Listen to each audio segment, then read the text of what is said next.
Recording in progress. Hi everyone, welcome back to the Gooner pod with myself and Adam. It's our first time doing a live TikTok feed, so bear with us while we just sort of do a bit of trial and error, getting things up and running.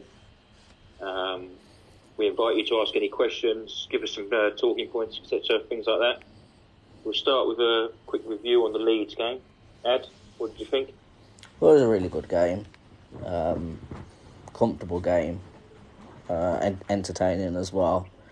It's one of those games you never know where it's going to go, but it was a good game, good watch. I thought Leeds were good first half hour, probably until we scored. Actually, give us a good test, didn't they? Yeah. A couple of nervy moments, and another Bournemouth moment where far too lackadaisical in the opening 10.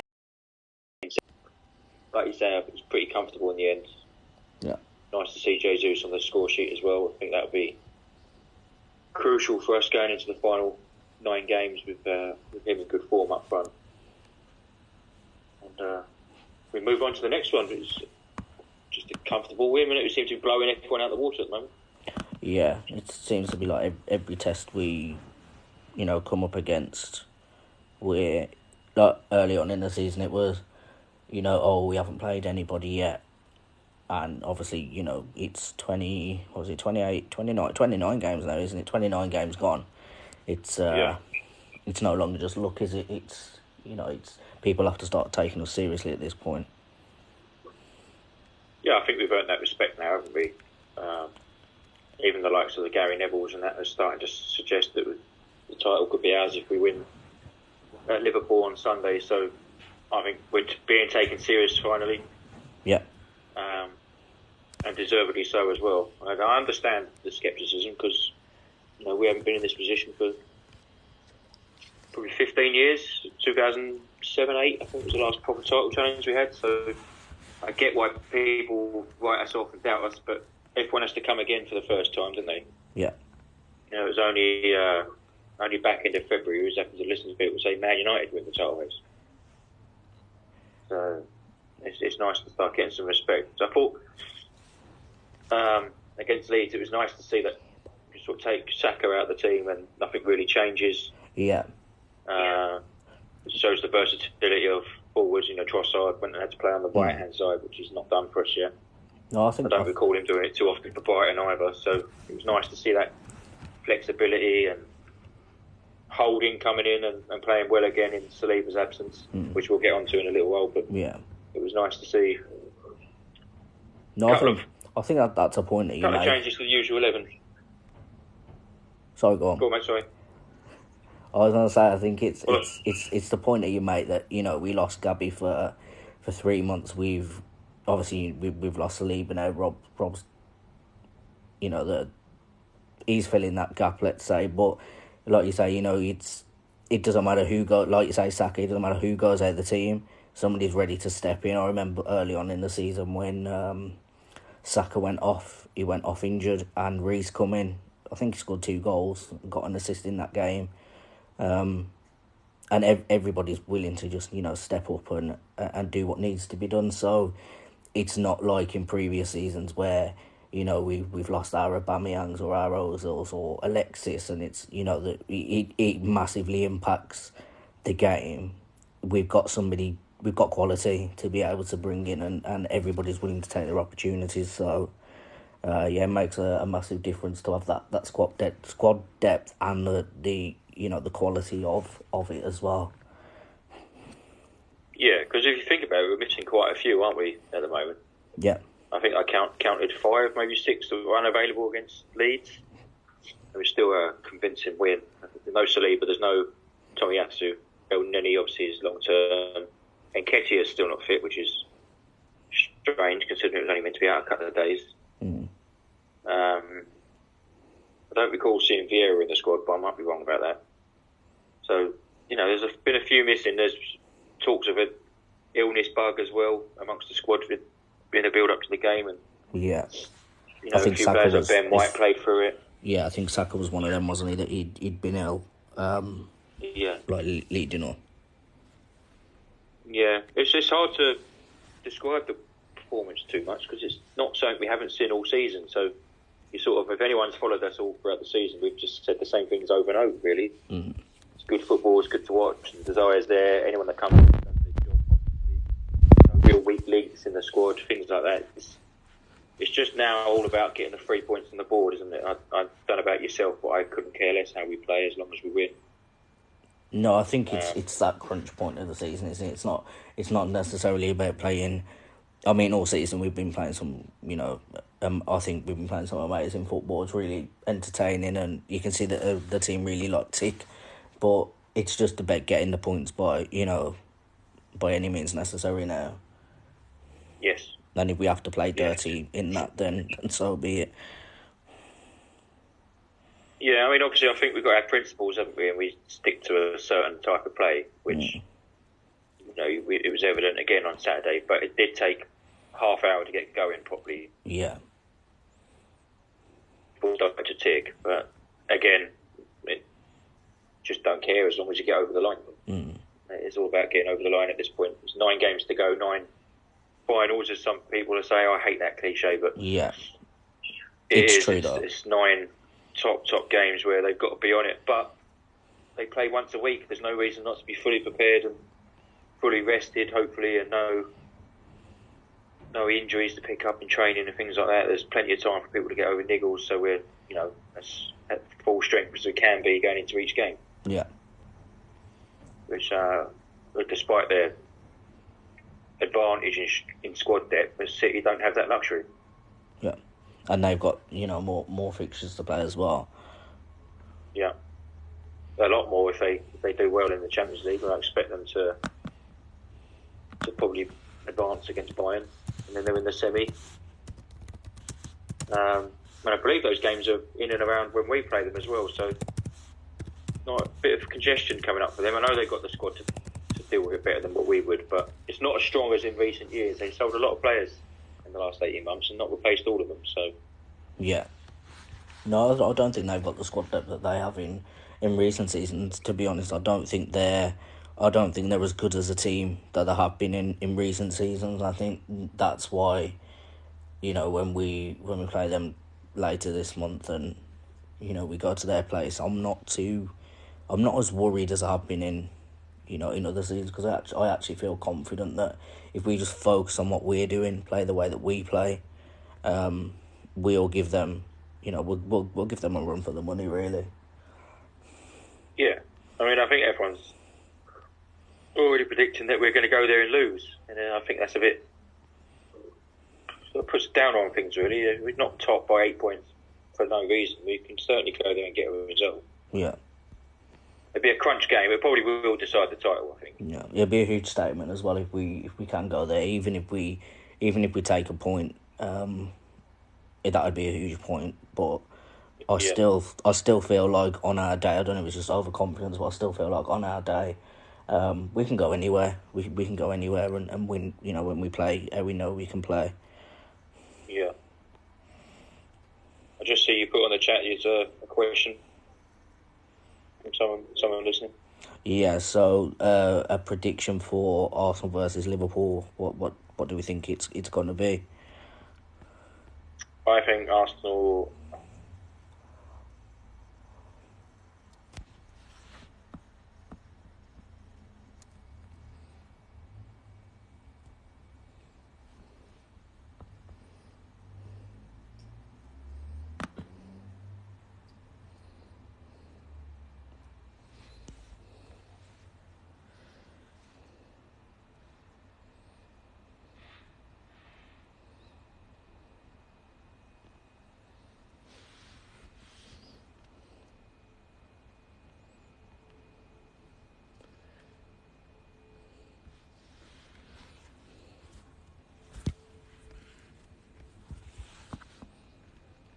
Oh, you're back. Hello, sorry, connection dropped.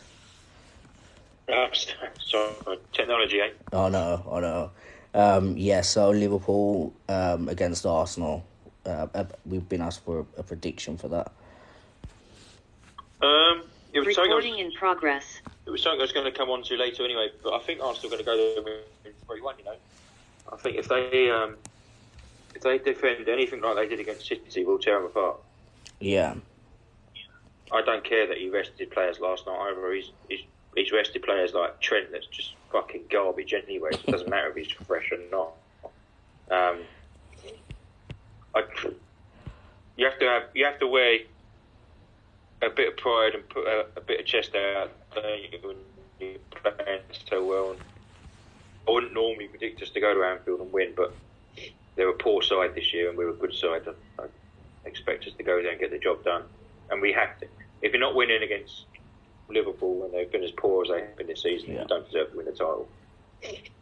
Anyone can lose a one-off game, but we're not in a position where we can just go there and lose points now. I expect us to go there and get the job done comfortably. Well, I think it'll be huge confidence as well and momentum. Actually, go into a place like Anfield where you hear all the stories about Anfield. It's not a place that you can go and take it lightly. And I think if they go in, it'd be huge for them to go there and actually get a win. It'd give them like massive confidence, but also in like future seasons, it's not like you're looking back and thinking, we've not won here for however long. And if we can go there and get 3 points, which I think on there, if you look at the two teams, we're miles ahead of them. We have to go there and get the 3 points, and I think that would be a massive statement to everybody, and I think it'll give them huge confidence to actually go into that game at City, go into the game, our game obviously at home against Chelsea, and then Newcastle away, going into those big games and just not focusing too much on the atmosphere, on it's just another team, it's just another game, it's just another 3 points, and having that mentality, I guess, to look at it in that way.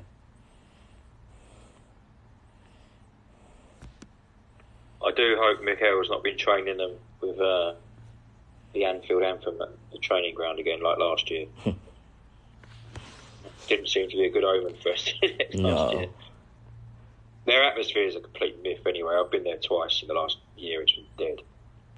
I know they get up for their Champions League games and things like that, but they got nothing to cheer really. It's been a dismal season for them. I don't necessarily think that their atmosphere is just going to be electric because Arsenal turned up. No, I think the nerves will probably be on their side, to be honest, because so if you look at no disrespect to Liverpool, I mean they've won everything in the last they've won absolutely everything in the last 5 years, but I think if we can't go there now and take advantage of like the position that they're in and we're in, I feel confident. I do feel confident we can get it done. As you know, my brother-in-law's a Liverpool fan, and we had a bit of a chat yesterday after the terrible game. I found that really boring yesterday, and he's not feeling too confident about it, which is probably the first time as a Liverpool fan I've seen him not be confident. But we've got to go there and take advantage of that that position.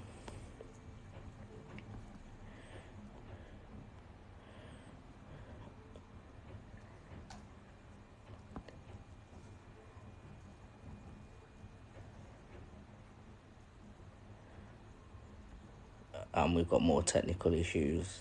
Just waiting for Paul to join back.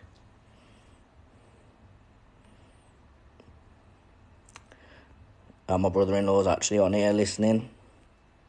He might have gone there, rising up to the fact that they might get beat this weekend.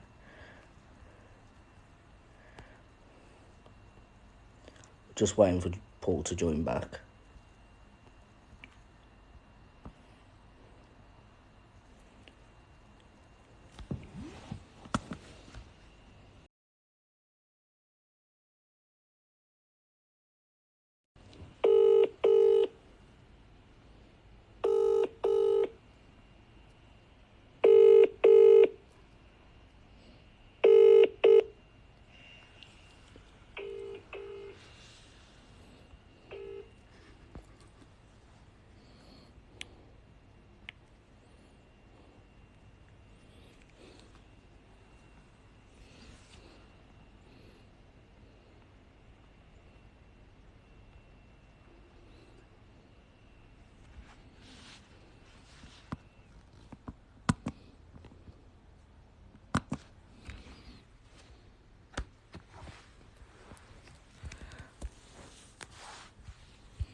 Hello.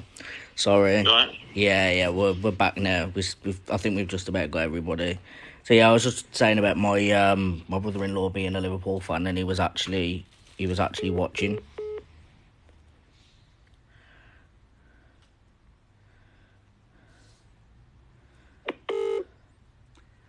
Sorry, mate. Sorry. Is this recording through Lauren's phone now? Yeah, so we're still on. Okay. We're still on the live. So Okay. I think we got to. I was just saying about my brother-in-law being a Liverpool fan, and he was actually watching at the time, and I think he's gone now, which I don't blame him. But yeah, I was saying for the first time in like ever, he's not feeling as confident about a result. Whereas in previous seasons, he's been very, very confident that we're going to get battered and, they're going to win, which is exactly what's happened. Oh, Jack's still here. He's still listening. Hello, Jack. I think, and rightly so, Jack and those Liverpool fans around the world have looked at Arsenal and as 6 points every season for the last 5 or 6 years, especially in Klopp's reign. We hadn't earned that respect of their fan base to think any different, to be fair. But this year's is a little bit different. Like I say, I do expect us to go there and get the job done.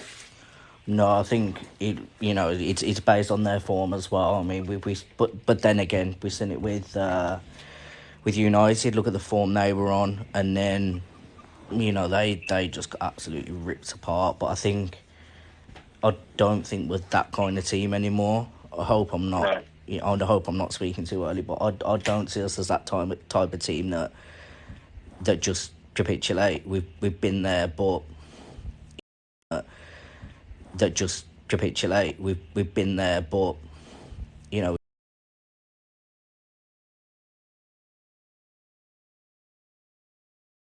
we're a different team mentally. I think we're a different team in terms of quality.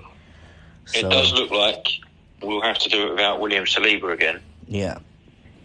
And Rob Holding's come in and deputised very well, albeit they've been home games against Crystal Palace and Leeds, who have not really looked to attack us. Has Holding earned the respect of us to think, well, you can chuck him in against Liverpool away and there won't be any issues, or is there still that doubt? Because if there's one thing that worries me about him is his turning pace and then pace back towards his own goal.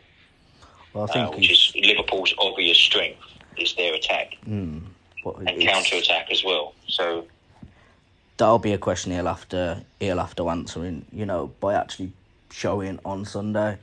But I think if he wants to have a career, if he wants to stay at Arsenal, if he wants to have that playing time, then he's gonna need to step up in the big games. And when you ask that question, my mind went straight back to the Spurs game where he come in to do a job, and ultimately I think not that he cost us the game, but I think that action, that he should be more experienced than that to have done what he did, and that for me it's still like a sticking point, and I think that's why I have a little bit of doubt with him. But to be fair, the last couple of games he's been all right.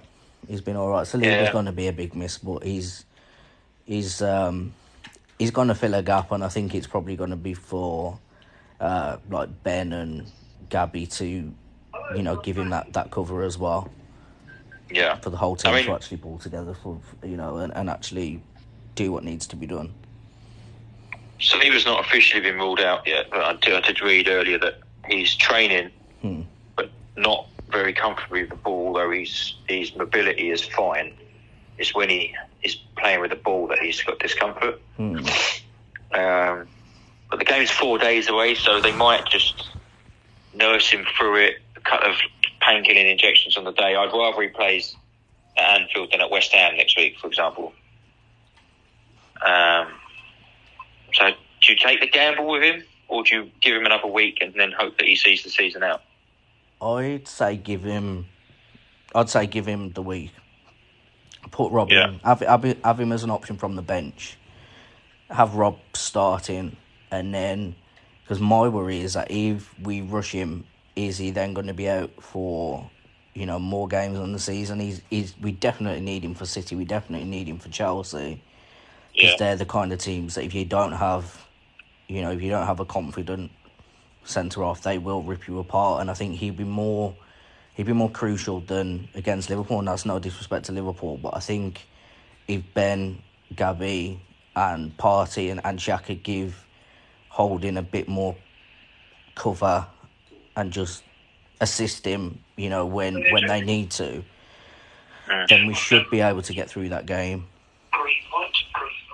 Yeah, I agree. I mean, my mate made a good point the other day that when Holding's been chucked in the last couple of years, it has been in terrible teams. It's not like the team being as strong as it is this year, where he can come in and be a part of that and settle in. Like when he played at Spurs last year, for example, his actions cost us the game, but he was playing alongside Cedric, Tommy Asu at left back, who's not a left back, no Partey, El Neni in front of him. It's a weakened side, rather than it being full strength. So, just like with anyone else that's come in this year, Reece Nelson being another one, when he's played alongside the first team, he's looked really good. Vieira has, but when Vieira's played in a rotated side, he's looked bang average. So, I think that makes a difference. And if Holding's the only change and the rest of the regulars are there, then I guess you can trust him to do the job that's required of him. Yeah, and that's what he's going to need to do. He's in the squad for a reason, and if we have to call on any of them, they have to step up. And if you want to play for a club like Arsenal, you have to be at your best. It can't be, I wasn't prepared, or I've only played X amount of games. You've got to come in and take your opportunity, and I think it'll be a big test for him. It will be a big test for him, but I think he's experienced, and I don't feel too concerned about it, if I'm honest. No. But it's just everything else will seem to pay off. So hopefully, he'll get the job done. He's got nice hair as well now. It makes a big difference. Just glides through the wind a little bit better. It probably seems a bit more confident that he's got. That he's got his. He's got some hair now. But my nephew says 2-1 or 2-0 to Arsenal, and very nice. He's a Liverpool fan. Oh, okay. But when Arsenal win the league, he'll be Arsenal. I hope you're listening, Jack. It's not too late to change your mind. No, I think he's more Liverpool. He's more Liverpool now. Yeah, well, you sort of tend to follow in your immediate family's footsteps, don't you, with football? Obviously we can only control our own destiny. It's in our hands, the title race. Are you a little bit concerned about City's relentless form? No, I'm not. To be honest, I said this, at our second podcast when we were on with Ben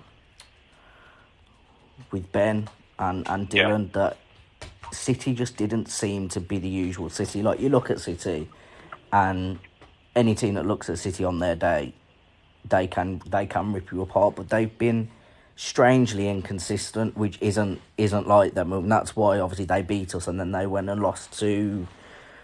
Was it Nottingham Forest, or did they draw? They drew 1-1. They drew with Nottingham Forest, and it's like, with the performance that they put up against us, I don't think it was that we played bad. I think they were just better, and they can do that to you. They can make a good team look rubbish. But I think no, I just don't see them as the same. I don't see them as the same City that you get scared of. They just don't seem. I think they're better without Haaland, if I'm completely honest, which is probably a bold claim. But I think they played much better when there wasn't just relying on him. Much easier on the eye, aren't they? Without Haaland, so that's not to mug him off, because obviously what he's done is outstanding for any level of football. But he's not a classic striker that, like Aguero or anyone like that, they've had, that links up the play, gets you excited when he's on the ball, things like that, like Henry used to be for us. And other great strikers that have been in the Premier League. He's just a goal machine. Yeah. There's a reason people call him the robot, because it's exactly that.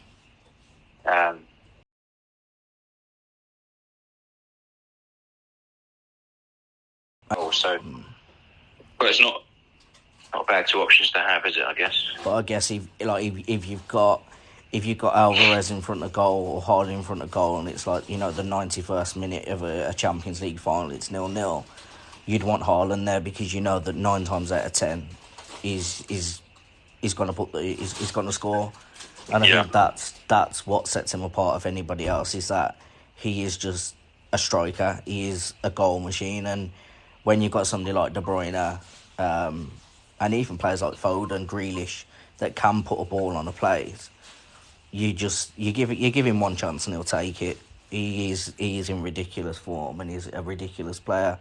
But I think City as a whole, as a team, their defence isn't, their defence isn't great. And I think if it wasn't for Haaland, and the goals that he's got, I don't think they'd be as close to us if the season played out the same.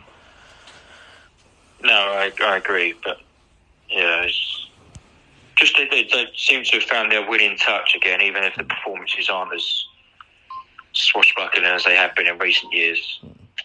They seem to be able to find a way to win. But it's just good that we're matching what they're doing. It seems like with us that I don't even know if the Arsenal players would have known that City had beaten Liverpool. But they just go out and do their own thing, and that's all you can ask.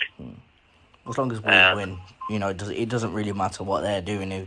If we're picking up our points, it doesn't matter if they win as well, because we've still got that gap. And it was the same for us last season. We had 2 or 3 games in hand, and me and you were talking about getting the Champions League patch on the shirt, and I think we were convinced we'd finish in the Champions League. But then, games in hand aren't guaranteed points. It doesn't matter who you are. And when you're playing teams that are fighting, relegation, they are the teams that, obviously like Nottingham. Nottingham gave them, a problem. And it's teams like that, and it's the same for us as well. We've got to play teams like that they will... They've got nothing to lose, have they? So they will really give it a go. Yeah. Speaking, going a little bit off topic from Arsenal. Obviously, the title race is going to go down to the wire. I think the same with the Champions League qualification, same for the Europa League qualification, and obviously the ill-fated Conference League as well. Although that would still be big to certain clubs like Brighton, Brentford, etc. The relegation scrap. 8 or 9 teams are involved in it. It's probably the most exciting in my lifetime, and probably the same for yours as well. We know we're a similar age. Yeah. Any idea on who you think might go? Absolutely no idea. I couldn't even guess, because if you look at the teams that are there, and the same with the top 6. There's not really much in it, and obviously some teams have got games in hand, and some teams like Villa, they're finding form, and you just can't call it. I do think Newcastle will finish in the top 4, and I think that's based on their defence. I think they've conceded the least amount of goals in the league, and if you look at what stage of the season we're at, it's like you've got to start looking at them and considering, actually, it's not just luck. They are a decent team. They've got some really good players. So I think they'll finish in the top 4, and I think they'll deserve to finish there as well. I'm not convinced about United finishing the top 4, to be honest. Or Tottenham. I don't know. And again, with Liverpool, I don't think they'll get top 4 unless something changes, especially if they lose to us. I think if they lose to us, they might start thinking, differently about that as well. I guess there's always a chance, but same with Brighton. They're in a ridiculous form as well, and we've still got to play Newcastle and Brighton again, and it's just it's so difficult to work out who's going to finish where, and usually by this time of the season you kind of know who's going to go on to win it. You kind of know who's going to finish in the top four, who's looking at relegation, but it's not. There's usually something concluded by now, isn't there? Or not concluded, but obvious what's going to happen, like you say. Even with the relegation scrap, Southampton are bottom, but they're only 3 points off of safety. It's just madness. I think Southampton, Forest and Leicester are going to go. But I bet if anybody wants to put their predictions in the comments, everybody would be different. You could choose 3 of 9 and no one could say, oh no, that ain't going to happen. Because it could all happen, couldn't it? Yeah. No, I think actually it'd be a good question for those watching. Let us know who you think will be relegated, who will stay up, and what your top 4 will be.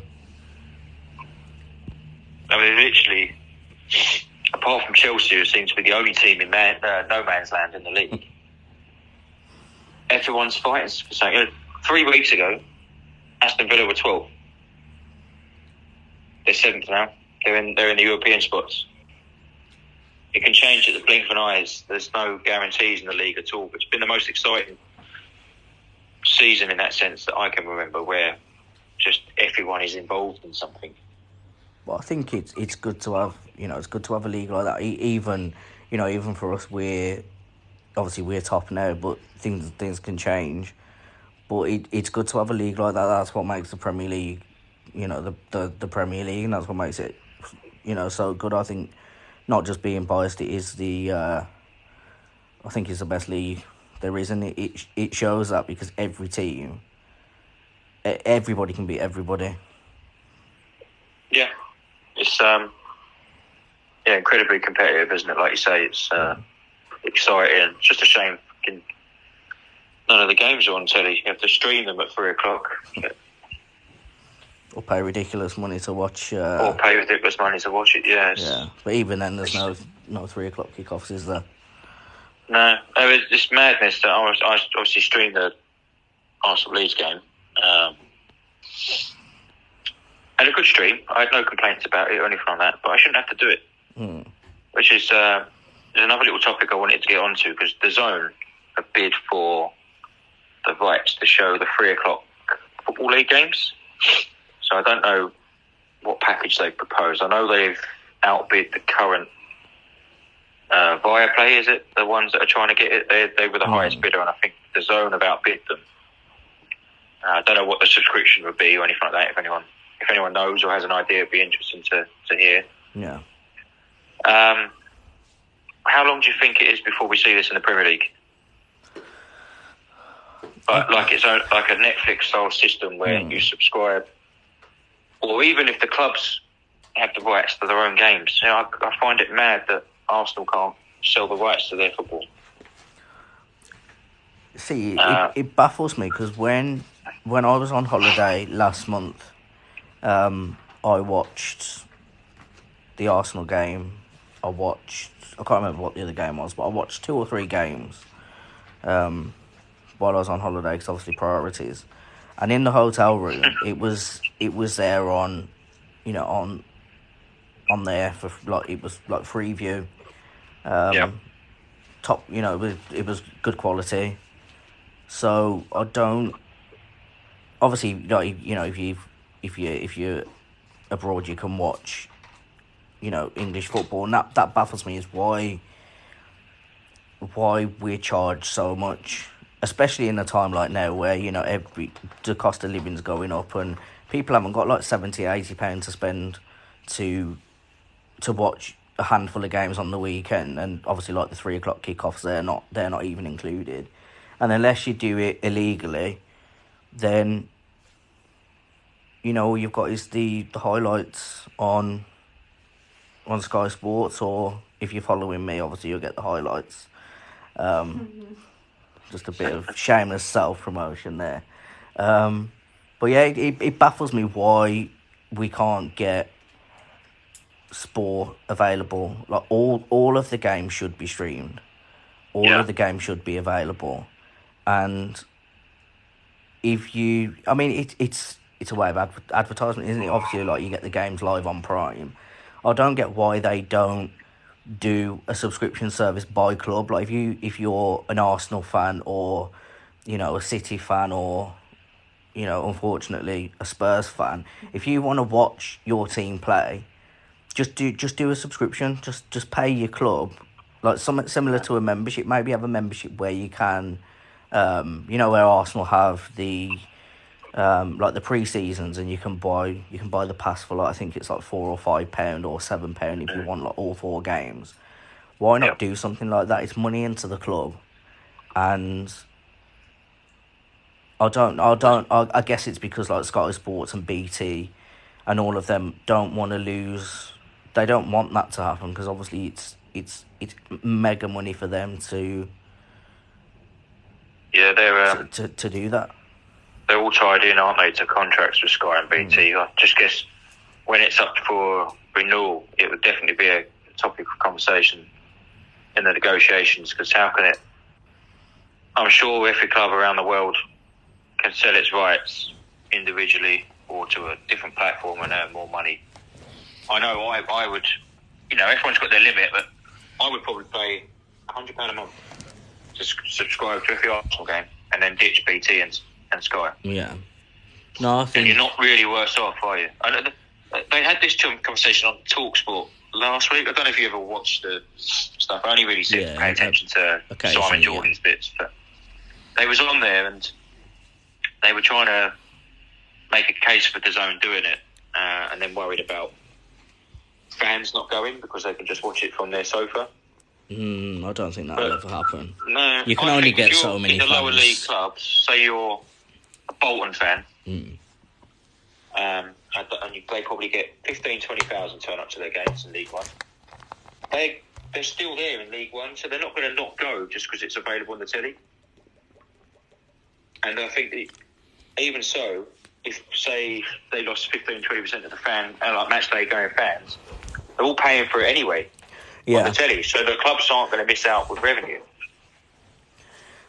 And there's always, I mean, if you work at how many fans the Premier League teams have got, I mean, if you look at Arsenal this season, the tickets, to get hold of the tickets is, you've got more chance of getting a winning lottery ticket than getting an Arsenal ticket particularly at this point of the season. Yeah, because there's just that much demand. I'm pretty sure I was watching a video of one of the supporter groups talking to ticketing staff from Arsenal, and they were saying like they've had a 300% surge in red memberships. They've seen, I think, an extra 20,000 people online at 9 o'clock, 10 o'clock trying to get the tickets, and the stadium capacity, they're not going to be able to increase it anytime soon. I know they're looking at safe standing, which obviously would increase it a little bit, but there's literally millions of fans across the world that can't get to the games, they can't travel to the games, and they'd actually probably love to be able to go, but it's not always possible. So if you've got a subscription service and you're a massive fan and you want to be able to see every game, then surely that's the way forward to to, I guess, be more inclusive. Like you want people around the world to be able to watch the team that they support. It baffles me why that doesn't happen, but I do think it's more the big companies like Sky, BT, that even when the contracts run out, they'll still push in one way or another to keep it, because they're probably generating billions in profit. But I think with technology now, it's going down that way, isn't it? Where fans will probably push for that, and at the end of the day, without the fans,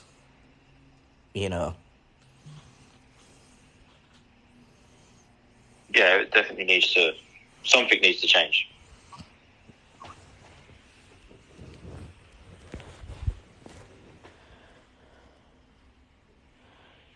You still there, mate? Yep, still here. Yeah, sorry. Yeah, so something something needs to change. 100%. It's now got to the stage where it's ridiculous in this country that you can't watch your sports team unless they're playing an allocated slot by BT or Sky. Like you say, even if it was a subscription service on top of Sky where you pay to watch it, I'm sure that would happen as well. People would do it. You just want to watch your football team, especially when they're doing well. It makes it even harder to accept. 2 years ago, I wouldn't have given a shit if I couldn't watch Arsenal because they were crap. As much as I want to watch them all the time, it wasn't be all and end all. Now at the moment, it's you want to watch every kick you can. I think with this season as well, just looking at like other teams, it's interesting to watch other teams play, like see how they're playing. See Brighton, beat the bigger teams, and they're playing some really good football actually. That game I watched last night, Chelsea-Liverpool, was absolute trash. And then you think you've missed games like, Brighton, you've watched Liverpool-Chelsea. And I think a lot of the time, and it's the same with Arsenal, it's simply because of the name of the team. And actually it'd be good for other teams like Brighton, Leeds, like the smaller clubs that may have like smaller stadiums. Actually, they'll be able to generate extra income because they'll have fans all across the world. I never forget years ago, I always think, and we're all guilty of it, you turn your nose up at the Super Sunday game if it's not a top of the table clash or one of the top six play. Yeah. I'd been playing football and we'd gone to the pub after, had a couple of beers and a bit of lunch, like we always did, and I was like, what's the 4 o'clock game? And someone said, it's Wigan v Norwich. I was like, what fucking dross is that? Who wants to watch that? Yeah. And it was a delight, actually, that was the game that was picked. Obviously, it's completely lucky, and Sky can't foresee that it was going to be a good game. And I get everyone has to be on telly, but I don't actually see why Sky can't introduce a system where you pay for a game that you want to watch. So you have certain ones that they include as part of their broadcast package, like they do now. Yeah. And then all the other games are available for $12.99 or something like that. Just a random figure I plucked out there, And Sky, because they've got their cameras at every game anyway, they've got a commentary team at every game, they're doing a highlights package. So why not just broadcast it live? Why not? I don't get it. And no one's asking for it for free. No, it doesn't make sense. But there'll be a reason why. Because any company that can make money will take advantage of that. Let's say. Yeah. But I mean, even if Sky had, say, I don't know, 5 Arsenal games a season, then surely Arsenal should be able to do the other, however many. And if BT have all the, the Champions League and the Europa rights, then, couldn't Arsenal offer like a separate subscription to that? Well, and maybe pay a percentage to BT. There's got to be some way that it can. There has to be a change, and I'm sure there'll be at the next round of contract negotiations with these clubs and the broadcasters. There'll be some sort of outcome like this where you can watch every game of yours. You're going to have to pay for it. We all know that, and we've all got limits of what we pay. But I'm sure it'll be an option in the next time they negotiate, because it can't go on like this. So it's a day out. Yourself, you have to travel a fair distance to go to Arsenal. It's got at least a 2-hour drive, haven't you? Yeah. My journey into Arsenal was an hour and a half, 2 hours by the time I've driven somewhere and got the train. It's not cheap for a ticket. It's not cheap to have a beer there. It's not cheap to have a burger there. It's not cheap to get the train. It's not cheap for the fuel. And it's not just one burger or one. Certainly ain't one beer when I go. It's 4 or 5. It ends up being 150 quid a day. Yeah. It's not sustainable for everybody to go to the grounds all the time. So to have the option to be able to sit and watch it whenever you want at home, if you can't get to the stadium or you can't afford to go to the stadium, you should have the right to do that. Yeah. No, there's got to be some way around it, even if it is some kind of like subscription service. But there's always going to be people to go. There's always going to be fans that are going to want to go. there's always going to be a full stadium, because for the one person that doesn't go or decides to stay home, or the 10 people, there's another 10 people that actually, haven't been and can't get tickets when they actually want to go. Like, there's that much demand, so obviously, the demand's there, but it's also, I mean, for me, what doesn't make sense is there's millions and millions and millions of pounds, billions of pounds, to buy players, to build stadiums, to do whatever. Like, why? Like, sport's massively important, and not everybody can afford to pay a subscription. But why? Why isn't sport free? Why isn't football free? Like, you look at the the women's Euros. That final, obviously, that moment, I watched it, and that was that was available free. And I know most of the finals are available for free, but like, some of the moments that you don't get to see, it's not the same as watching it live. Like, you watch a moment live, and especially like if you're actually there at the stadium, or I still remember where I was when I was watching. I think it was Soccer Sunday when Aguero scored at the Etihad to win City, the title. And that's obviously, City's not a team that I follow. It's not a team that I've got any interest in. But I still remember watching Paul Merson do the commentary on that. I still remember Cammy doing, the commentary on that. And it's, if you watch a game, if you see something happen, you remember where you were and what you did, because you kind of you get that moment when everybody else gets it. If that makes sense. Yeah. It doesn't make sense to me. There's so much money in football, and there's not enough to. There's too much money in football, to be honest. That's how I feel about it. And there's not enough to make sport available to everybody from all paths. All paths of life. There's people that have got a lot of money that can afford it, and there's people that don't have a lot of money. So I think it should be free. I think it should be free for everybody all across the world, but they I agree with that. They won't do that, because it's all about company greed, isn't it? If we're saying it for for what it is. Yeah, I agree completely with that. I think that's why they're in their mess as they are now. Like you say, it's greed. They've signed up to multi-billion deals to Sky and BT without a second thought to what the fans want, really. Yeah. So, but it goes full circle when people can't afford to go to the stadiums and that, and they get kicked in the arse with match day revenues. Something will change, but it shouldn't have to go down that road to make change or to see the change. It should be willing from the powers that be, as it is. But anyway, I've had me rant. I just wanted to get it off my chest, because it really pissed me off in March that only one game was live for Arsenal. And it's just saying that's propped up quite a lot recently. A lot of people have been moaning about it, not just Arsenal fans, but everybody.